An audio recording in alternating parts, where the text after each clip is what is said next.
Hey, what's up, everybody? It's Pete. Good morning. Today is Tuesday, May 12th, 2020. Hope everybody's staying safe.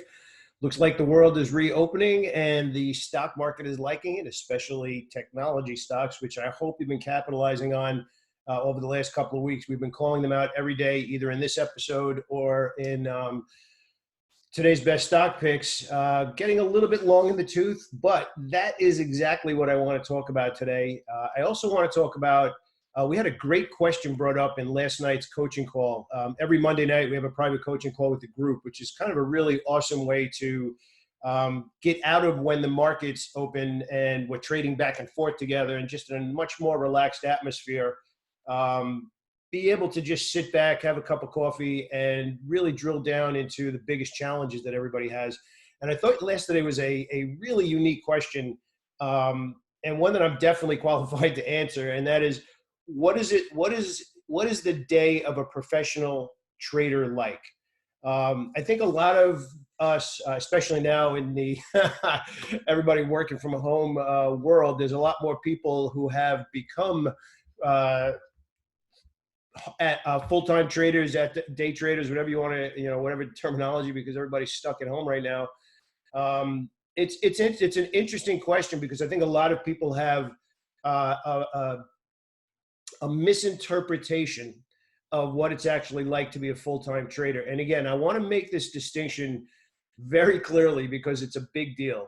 There is a very big difference between a full-time day trader versus a full-time trader. They're not always the same. As a matter of fact, when you get to the highest levels of trading, there's very few people who are only day trading. There's some. I'm not going to say there's not. Don't send me an email and say, I'm day trading. I get it. I did it for years. There's nothing wrong with that. I'm not saying there's anything wrong with it, but I'm telling you from my perspective and all of the larger seven-figure traders that I've traded with and I'm friends with, very few of them do nothing but day trade. That's the first thing I want to get across. The second thing I want to get across is I want to talk about where most traders lose the most money. And it's a surprising place. It's not some place that you would think. And it has to do with your profits. It has to do with the fact that once you get to a point where you developed a strategy, once you get to the point where you're confident in your edge and it'll play out over time, and you feel like, if I place this trade, I am going to make money most of the time. And that's a big part of, I want to continue the theme of what it's like to be a professional trader. Or a day in the life of a professional trader. Once I had my strategy, once I developed order flow, once I worked on the New York method, and I'm like, this makes sense. You get to a point where you're painting this picture of what life is like when this thing starts to work, and then you start to place trades, and it happens so often. Meaning the way you expect prices to move, it happens so often. You're like, I have to trade it. I can't not trade it.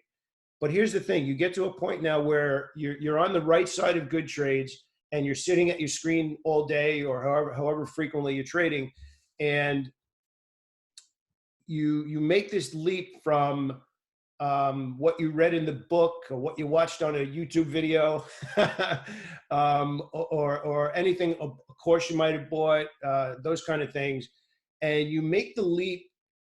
And this is the difference between retail trading and professional trading. You make the leap to where you realize your job, you realize your business, which is probably a better way to word it because, gosh, trading is a business and a damn good one. You make the leap from trading to prove your strategy right to money manager. And that's an exciting place to be. And I'm going to tell you why. And this is all in the context of a day in the life of a trader. What's it actually like to be a trader full time? When you get to that stage, you are now what I call working around core positions. And when you're working around core positions, whether it's day trading, swing trading, or what I call position trading between earnings reports, you are now not proving anything. You are now not trying to be right. You are trying to manage risk and leverage in the greatest way, where you're putting positions on, taking positions off, putting positions on, taking positions off. And this could be over an hour, it could be over a week. It doesn't matter. Everybody's time frame is different. As I get a little bit older and more gray hairs, my time frame is expanding as well. I don't want to be sitting there glued to the machine 24 hours a day, which you can do now. I don't do that. Obviously, Stock Trading Pro is my company. I'm mostly trading stocks. I do mix options in there for some longer term trades, and we'll get into that in a second. But I guess what I want to talk about is once you graduate mentally, once you graduate and have a different mindset where it's not about, oh gosh, that trade lost money, or yay, that trade made money. It's not about that anymore. Now it's about put the trade on, manage it, put the trade on, manage it, put the trade on, management. And you eventually get to the point, which I recommended to everybody last night, and again, take recommended in context, that you get to the point where you are managing multiple positions at the same time, because you are literally speeding up the velocity of your testing of your ideas, which is your best educated guess based on your edge.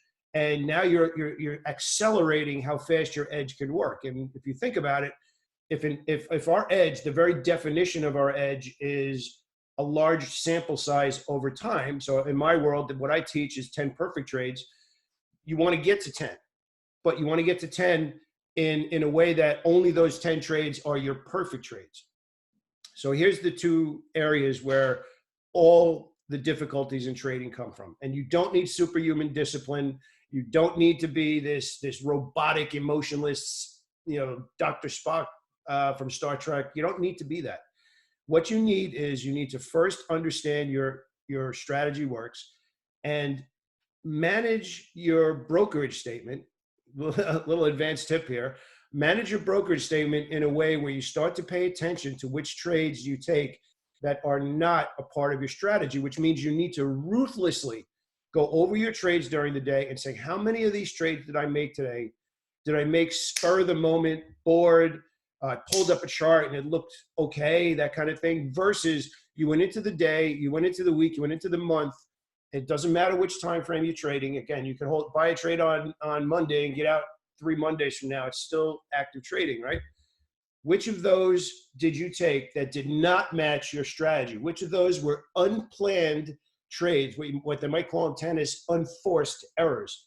When you can eliminate those trades, you immediately become closer to being profitable and closer to being on the other side, where you see the holy grail of trading that everybody is searching for, which is consistency, which is going into the market and saying, I expect to make money because I have an edge and I know exactly what I'm doing. It's a question of how much follow through do we get in the market. I'll take the trade, got follow through, it didn't get follow through. Take the trade and manage it. Moves in my favor, scale out a little bit, put it back on as it keeps moving in my favor. The other side of the equation, once you get to that point where you are avoiding and then ultimately eliminating, I'm just going to say it, those bonehead trades that we know we shouldn't be making, you get to the point now where your biggest problem is holding your winners longer. And this is, I know this, some people aren't going to like this answer, but this is really the art of trading a little bit more, because anybody could look at a stop loss and be like, I'm getting out there, boom, done, right? But it's managing the trades that move in your favor that is the real skill. And you need in the beginning to have some definitive set of rules while you're gaining more experience to understand when to hold the trades longer. Now, again, market conditions, volatility, all of that is going to come into play. So, for example, the market was sideways. The SPY was sideways for relatively a week to 10 days, then went into another trading range, kind of went sideways again. And we were super focused on individual stocks because the market itself, the SPY ETF, the S&P 500, was kind of going sideways. But then we recognized that NASDAQ was breaking out and retraced and got all the way back up to the pre-pandemic levels. So then we started to focus and hold trades a little bit longer and look for longer term swings in the NASDAQ stocks. And that's a part of learning how to be a full-time professional trader, or a day in the life of a trader, is going back and forth and recognizing the fact that every day is not the same. That is a huge thing. And I in my courses and in the coaching, I always equate it to driving. And I'm going to keep saying that. So I really drill it home. You have to recognize every single day, what are the conditions right now for trade expectation prior to getting into the trade? What are the trade expectations for the week? What are the trade expectations for the month and between earnings season? You've heard me talk about guidance a lot, how I've been looking for the technology stocks to keep going higher, to looking for some of the financial stocks which have had poor guidance to be a short sale. And that's pretty much been playing out. So I have short-term, day-to-day ideas. I have ideas for the week based on reference points, which is usually the opening price of the week. And then I have guidance going forward, which is my position trading over the next quarter. And then as each of the days, weeks, and months unfold, I'm adjusting my leverage and my trade expectation as the market unfolds. So some positions I'm letting run, other positions I'm trading out of, where maybe a push and a pause gives me a reason to take some of the trade off the table, but then I leave some more because there's still room to go. There's other opportunities where we push up and we're heading into all-time highs and there's no reason to touch it, let it go. mRNA is one of those stocks. NVIDIA is another one recently. And then you have some other stocks like Twilio, which had a really nice explosion, but now headed into this massive price action area or significant reference point that it hasn't been able to get to. So that kind of stock, I'm exiting into that level and I want to see it clear that level. Another interesting one is Work, which is Slack Technologies. It keeps getting up to this level, and hasn't been able to get through. So we're waiting on that. That's in the tracking journal, excuse me. So a day in the life of a professional trader is doing all of those things. That's my point. And that's the most exciting part of trading. And that's actually why I gravitated to trading myself, because every day, every week, every month, and again, this is not all about day trading. It's about looking at the market over a period of time that makes sense for you, for your portfolio, for your risk management, for the amount of time you can devote to the market, and saying, what's my expectation? Well, I keep using the word trade expectation. What's my expectation for follow through? Meaning, what are the odds of it going in my favor? Then you set your risk reward levels based on the expectation of your reward actually being hit. And then you say, okay, can I risk a certain amount that makes sense to justify that reward, because the probability to get there is strong on whatever conditions you're talking about. So that's really the biggest part of what it's like to be a professional trader. Is you're just not waking up and saying, there's the chart patterns, I'm just going to buy and let everything unfold. No, it's like driving. The road is changing and you have to adapt your follow through, you have to adapt your trade management, you have to adapt your share size. And that's exciting, because that's why trading is one of the biggest challenges out there, because it's not just one thing you need to do.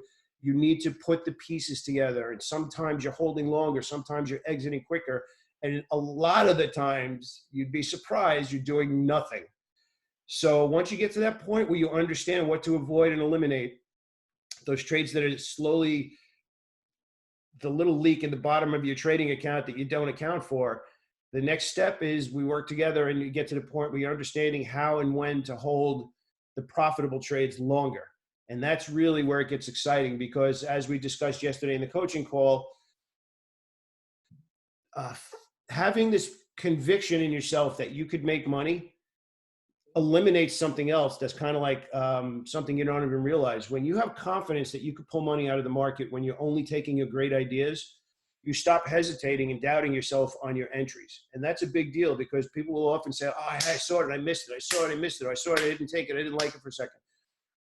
A professional trader, when you prove to yourself and to your brokerage statement that you could make money, every single entry now just becomes another opportunity to let your edge play itself out. Again, my edge is order flow. So take the trade, take the trade, take the trade, take the trade, manage it, manage it, manage it.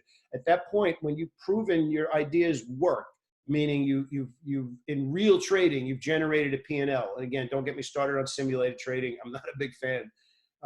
You get to that point where you don't hesitate anymore, and it becomes this really amazing feedback loop of put on a trade, manage it, learn something, put on a trade, and the feedback loop just keeps getting higher and higher in your elevation of trading experience, and you go in every day expecting to make money. And that's a beautiful place to be.